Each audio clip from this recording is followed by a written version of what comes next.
There's some technical issues only, not. मुझे हिंदी आती है तो मैं हिंदी ही बोलूंगा ना। आपके कहने से मैं अंग्रेजी नहीं बोलूंगा ना। आप इंग्लिश बोलने के लिए कहते हो, विदेशी भाषा है वो, यही मानसिकता है आप लोगों की। कोई तमिल बोलने के लिए कहे, कोई बांग्ला बोलने के लिए कहे तो मुझे गर्व होगा, क्योंकि वो हमारी भाषा है, भारतीय भाषा है। आप अंग्रेजी बोलने के लिए कह रहे हो। धन्यवाद सभापति महोदय। मैं भारत की सेना का, इस देश के प्रधानमंत्री का धन्यवाद देना चाहता हूं कि जिन्होंने पहलगांव की घटना के बाद अभी कर दीजिए, अभी से शुरू हुआ। ऑपरेशन सिंदूर करके पाकिस्तान को मुंहतोड़ जवाब दिया। मैं उन लोगों को भी श्रद्धांजलि अर्पित करना चाहता हूं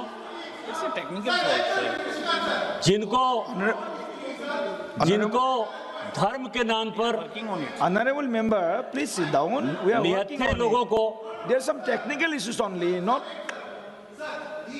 ये प्रॉब्लम जो है वो, Please wait. ये प्रॉब्लम लोकसभा का है, ये Please प्रॉब्लम wait. मेरा नहीं है। मुझे हिंदी आती है तो मैं हिंदी ही बोलूंगा ना।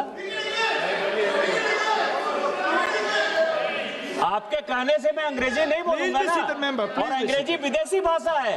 यदि आप तमिल बोलने के लिए मुझे कहते तो मुझे प्रसन्नता होती। आप इंग्लिश बोलने के लिए कहते हो, विदेशी भाषा है वो, यही मानसिकता है आप लोगों की। कोई तमिल बोलने के लिए कहे, कोई बांग्ला बोलने के लिए कहे तो मुझे गर्व होगा, क्योंकि वो हमारी भाषा है, भारतीय भाषा है। आप अंग्रेजी बोलने के लिए कह रहे हो। Please be seated. Please be seated. We are trying. Work is going on. Please be seated. Some patience should be there, na? Honorable member, you are senior member of the house. Okay. No. You please be seated. Please be seated. Please be seated. Controversial होगा तो हटा देंगे। No controversy. थोड़ा English में। वनक्कम से शुरू करते हैं। वनक्कम से शुरू कीजिए। वनक्कम से ही शुरू करते हैं या भालोबासी से शुरू करते हैं, किसी से शुरू करते हैं, बांग्ला से, तमिल से। मैं 2 दिन से सभापति महोदय, प्लीज। मैं 2 दिन से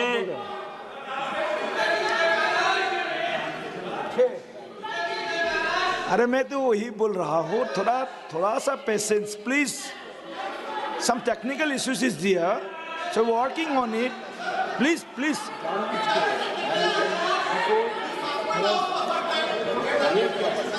some repeatedly telling you that some technical issues is there. ये अभी work is उसको बोलने going दिया। on. Just a minute. आप ये देखें sir, chairman sir, Please be seated.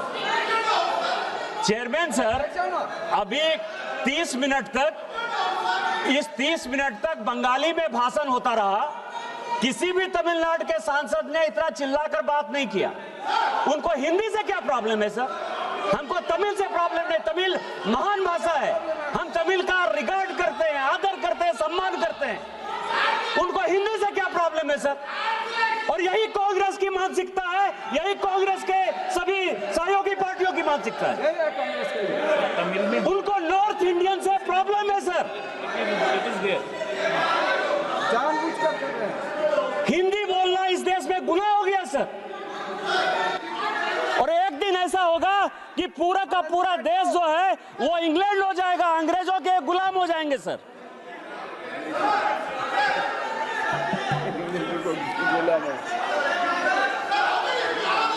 सभापति महोदय, सभापति महोदय,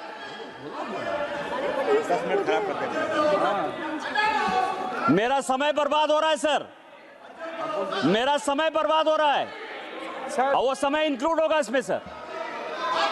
पूरा समय दे देना सर, पूरा समय दे देना।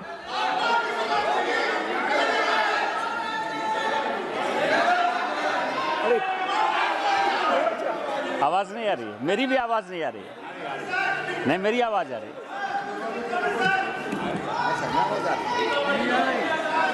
अरे तमिल और सुना ट्रांसलेट। क्या इनको तमिल का ट्रांसलेशन सुनाइए? आ रही है, आवाज आ रही है। आवाज आ गई सुनिए। Please be seated. अभी आ रहे हैं, आ गई प्लीज बी सीटेड। आवाज आ गई ना? अब सुन रहे? ट्रांसलेशन पूरा कंप्लीट है। Tamil started. चलिए ठीक है। Maran ji, Tamil started. You can hear Tamil. Tamil started. English is also coming. Please try to hear in Tamil.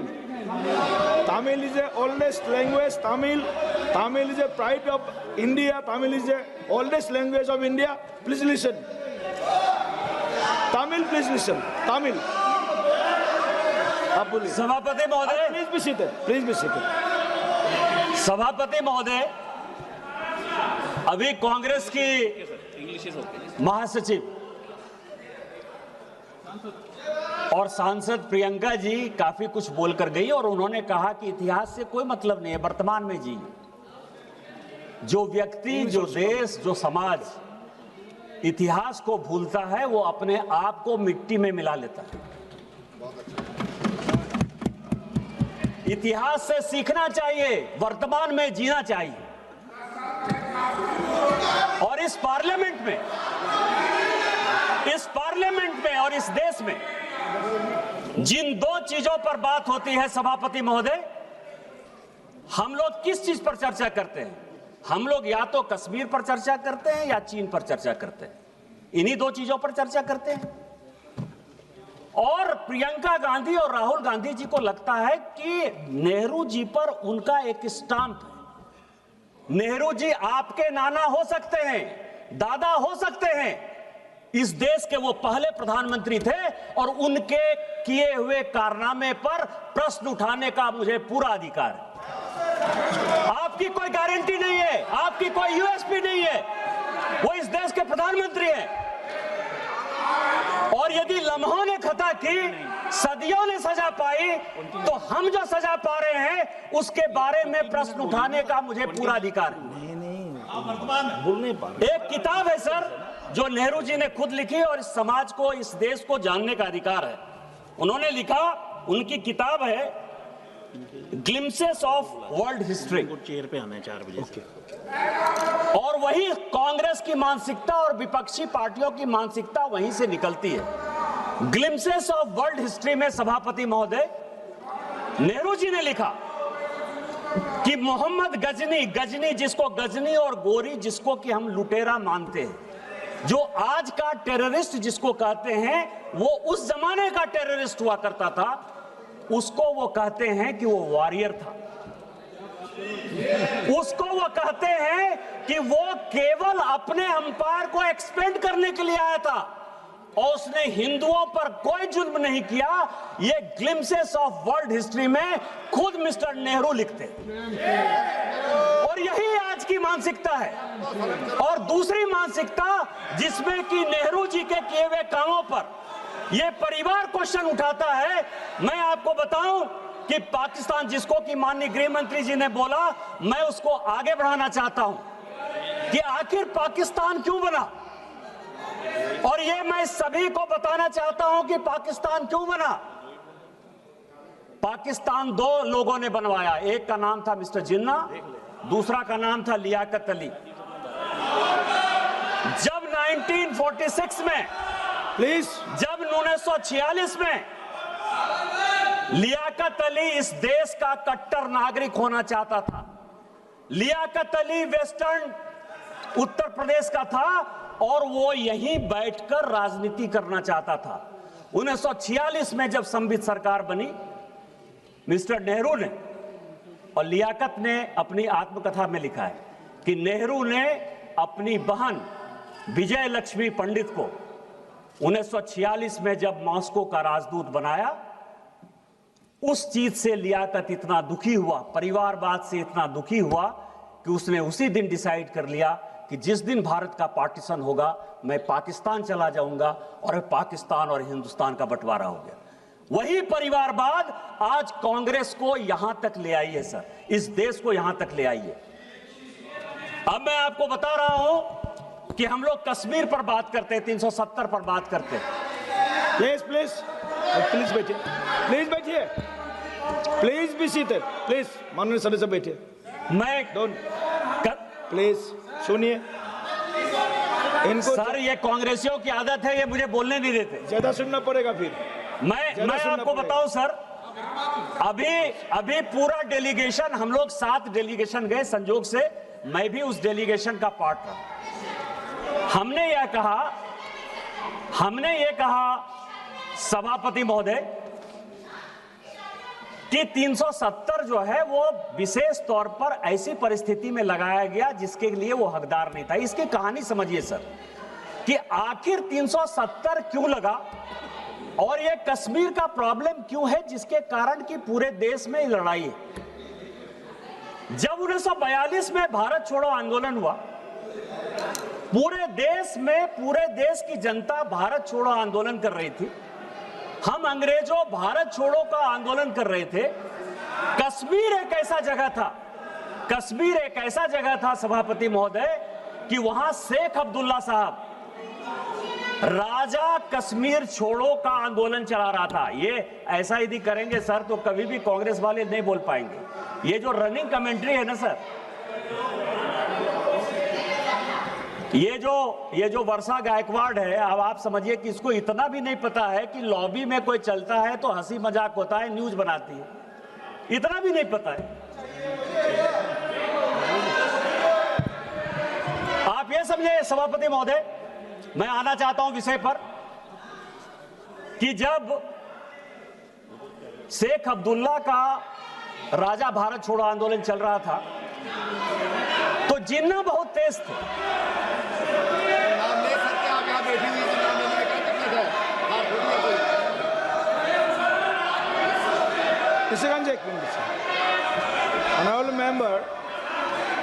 Honorable member, please be seated first. Please be seated first. आप बैठिए पहले आपको बैठने बोला है, बैठिए। Please be seated first, please be seated first. आप बार बार बैठे बैठे टिप्पणी कर रहे हैं मेंबर, बैठे बैठे आप टिप्पणी नहीं कर सकते, आपको अलाउ नहीं किया गया है। Please be seated, don't talk, please be seated, please be seated, don't talk please, please. सभापति महोदय, शेख अब्दुल्ला साहब राजा कश्मीर छोड़ो का आंदोलन चलाए हुए थे और जिन्ना ने उस वक्त राजा का साथ दिया, और जिन्ना ने जब राजा का साथ दिया और जब 1947 में भारत का विभाजन हुआ, उस वक्त राजा को यह लगा कि नेहरू जो है मेरे खिलाफ, नेहरू मुझे किसी तरह से भारत के साथ नहीं रहने देना चाहता है और जिन्ना मेरा समर्थन करता है, लेकिन मैं जिन्ना के साथ नहीं जाऊंगा, नेहरू के ऊपर मुझे विश्वास नहीं है। इस कारण से उन्होंने 2-3 महीना अपने डिसीजन को कि भारत के साथ मिलना है कि नहीं मिलना है, उस तरह से उन्होंने डेफर किया। लेकिन जब उन्होंने फिर एग्रीमेंट साइन किया, वो वही एग्रीमेंट था सभापति महोदय जो 600 राज्यों ने अलग अलग इंस्ट्रूमेंट ऑफ एक्सेशन साइन किया। जब मणिपुर के साथ वही लागू हो गया, जब कच्छ के साथ वही लागू हो गया, जब उत्तर प्रदेश के साथ वही लागू हो गया, तो कश्मीर में कैसी ऐसी बात थी जो आपने उसको धारा 370 दे दिया? और यदि जिनको लगता है कि 2 नेशन थ्योरी के आधार पर वो साइन नहीं हुआ, तो जब सिक्किम 1975 में भारत में मिला, जब गोवा 1962 में भारत में मिला, तो उसको 370 आपने क्यों नहीं दे दिया?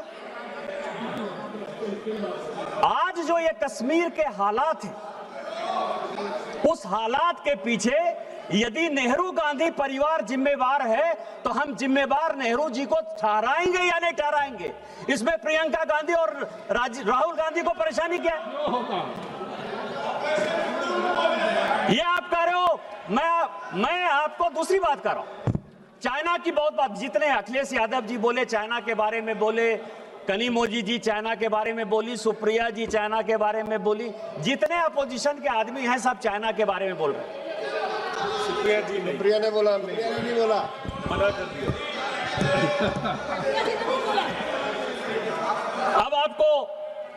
अब आपको मैं बताऊं सर इस देश में क्या क्या हुआ सभापति महोदय, 1985 का एक CIA का डॉक्यूमेंट हमने रिलीज किया, खुद ही ट्वीट किया,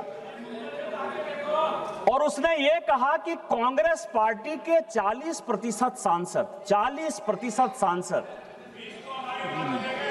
सोवियत रूस के लिए मुखबिरी करते थे, उनसे पैसा लेते थे, उनसे पैसा लेकर चुनाव लड़ते थे। आज तक कांग्रेस के किसी आदमी ने उसके ऊपर डिफेमेशन नहीं किया। 1962 के युद्ध के पहले 1961 में बेलग्रेड सम्मेलन हुआ। मैं आपको बता रहा हूं कि आप लोगों ने कहा कि पड़ोसी देश ने क्या किया।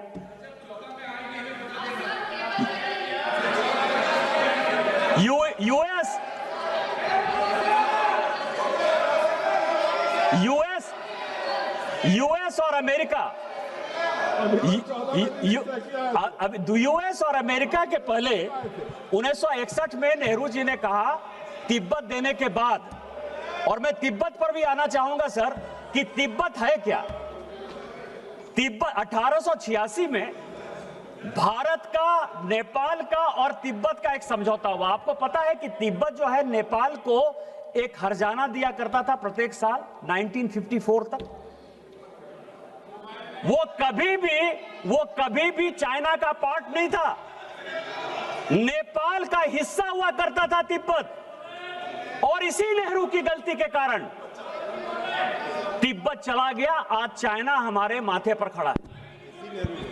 और 1961 में जब नॉन अलाइनमेंट मूवमेंट का नैम का जब सम्मेलन हुआ बेलग्रेड में, तो मैं आपको बताऊं कि उस वक्त जो कंट्री जो सिग्नेटरी थी हमारी, नेपाल, अल्जीरिया, भूटान, युगोस्लाविया, इन सबों ने जब 62 का युद्ध हुआ सर, सभी के सभी चाइना के साथ चले गए। और उतना छोड़िए, आप पड़ोसी देशों की बात कर रहे हो, 62 में हमारे हारने के बाद नेपाल ने अपना बाउंड्री एग्रीमेंट चाइना के साथ साइन किया, मंगोलिया ने साइन किया, वियतनाम ने साइन किया, कोरिया ने साइन किया। कौन सा देश आपके साथ खड़ा था? कौन सा देश आपके साथ खड़ा था? कौन सा देश खड़ा था आपके साथ? और 62 में क्या हुआ सर? ये सैनिकों की बात कर रहे हैं। मैं आपको एक और कहानी बताना चाहता हूं, आप सैनिकों का क्या सम्मान और असम्मान करते हैं। 71 का जो ढिंढोरा आप पीट रहे हैं कि 71 में हमने इतना बड़ा विक्ट्री कर लिया, इतना बड़ा विक्ट्री कर लिया, एक और देश को हमारे माथे पर खड़ा कर दिया। यदि बनाना था तो 2 नेशन थ्योरी में हिंदू बांग्लादेश बनाना था और मुस्लिम बांग्लादेश बनाना था। लेकिन जो फील्ड मार्शल थे जनरल मानिक शाह, जिनके कारण कि हम युद्ध जीते, आप सैनिकों की बात कर रहे हो, आपको पता है कि 72 में जब उनको फील्ड मार्शल की उपाधि मिली, फील्ड मार्शल वो होता है कि जो जनरल को मिलता है, जो आर्मी चीफ को जितना पैसा मिलता है, दरमाहा जिसको कहते हैं पैसा, वो पैसा उसको मिलेगा, इसीलिए वो फील्ड मार्शल है। उतनी सुविधा उसको मिलेगी, इसीलिए फील्ड मार्शल है। आपको आश्चर्य होगा सभापति महोदय कि 1972 से लेके 2007 तक इस कांग्रेस सरकार ने उनको पेंशन तक नहीं दिया। फील्ड मार्शल का पैसा तो छोड़िए, जब कलाम साहब राष्ट्रपति हुए और उन्होंने इंटरवीन किया तो 2008 में फाइनली उनको पेंशन मिला। आप आर्मी चीफ की इज्जत नहीं करते हो, 71 बार के हीरो की इज्जत नहीं करते हो, और आप कहते हो कि आप सेना के बारे में सम्मान करते हो। मैं आपको 62 के युद्ध की बात बता रहा हूं सर। इन्होंने अपने रिश्तेदार को, भाई भतीजाबाद, केवल पॉलिटिक्स में नहीं, 1962 के चाइना युद्ध के समय इन्होंने असम नेपा का जो हेड है वो मिस्टर कॉल को बनाया। कॉल कौन था? कॉल नेहरू जी का चचेरा भाई था। 18 सेनापति को बाईपास करके उसको उन्होंने बनाया। और आपको पता है क्या हुआ सर? उस युद्ध में चीन हमारे साथ, चीन के खिलाफ अमेरिका भी था और ब्रिटेन भी था।